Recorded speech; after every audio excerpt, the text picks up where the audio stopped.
બનાસકાંઠામાં ધાનેરા તાલુકાનું ધાખા ગામ અત્યારે વિવાદનું કેન્દ્ર બન્યું છે। ગામનું 52 વીઘામાં ફેલાયેલું વિશાળ તળાવ નિમિત્ત બન્યું। વર્ષોથી થયેલા દબાણને કારણે આ તળાવ માત્ર કાગળ પર જ મોટું રહ્યું, પરંતુ જ્યારે તંત્ર અને ગ્રામજનોએ તેને ઊંડું કરવાની નર્મદાના નીર લાવવાની મથામણ શરૂ કરી ત્યારે મામલો વિચક્યો। જ્યારે જેસીબીના મશીનો દબાણ હટાવવા પહોંચ્યા ત્યારે દબાણકારો અને ગ્રામજનો વચ્ચે ઉગ્ર ચકમક થઈ હતી। પાતાભાઈ લુણગાતર તો ચાલુ લોડર મશીન આગળ બેસી ગયા અને આક્ષેપ કર્યો કે તેમને જ ટાર્ગેટ કરાઈ રહ્યા છે। આ વિવાદને કારણે અત્યારે તળાવ ઊંડું કરવાની અને જળ સંચયની મહત્વની કામગીરી અટવાઈ પડી છે।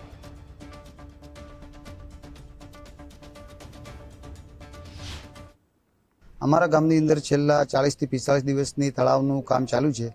આ તળાવ માનનીય ગુજરાત વિધાનસભાના અધ્યક્ષ શંકરભાઈ ચૌધરી સાહેબ, બનાસ ડેરીના ચેરમેન, એમના નેતૃત્વમાં થઈ રહ્યું છે।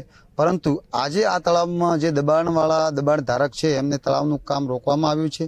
તો મારી સરકારશ્રીની વિનંતી છે કે જે તળાવની હદ માપણી થઈ ગઈ હોય, સર્વે થઈ ગયું હોય તો તાત્કાલિક પંચાયતને ખાલી કરાવવો જોઈએ।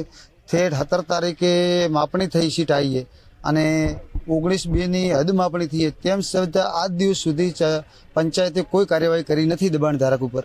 તો તાત્કાલિક પંચાયતને આ દબાણ દૂર કરાવવું જોઈએ અને અમારા ધાખા ગામનું તળાવ આ તાત્કાલિક શરૂ થાય એ બે હાથ જોડીની વિનંતી છે।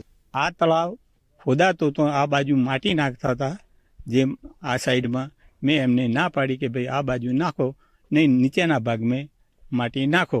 અને મેં જે આ તળાવની હદ હતી એમાંથી બાવળ ઊભા હતા એ ભાગ મેં છૂટો કર્યો।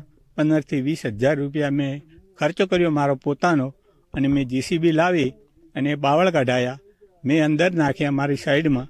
તોય એમને સીધી લીટીમાં જ્યાં આવતું હોય ત્યાં તળાવની હદ લઈ લે, પણ આ લોકો લેતા નથી ને ટસના મત નથી થતા। પેલી બાજુથી કીધું ગામ બાજુથી તળાવ આવે તો એ બાજુથી લઈ લો, અમારો હેડવાનો રસ્તો તો આ સર્વે નંબરમાં આવવા માટે જવા માટે તો જોઈશે ને, પણ આ લોકો કંઈ વિચાર કરતા નથી। એક બાજુ આખું ગામ છે, એક બાજુ હું એકલો જ છું સાહેબ। ને મારી વિનંતી છે કે સાંભળો તો બરાબર છે, ના સાંભળો તો કંઈ નહીં, હું આત્મવિલોપન કરવા માટે પણ તૈયાર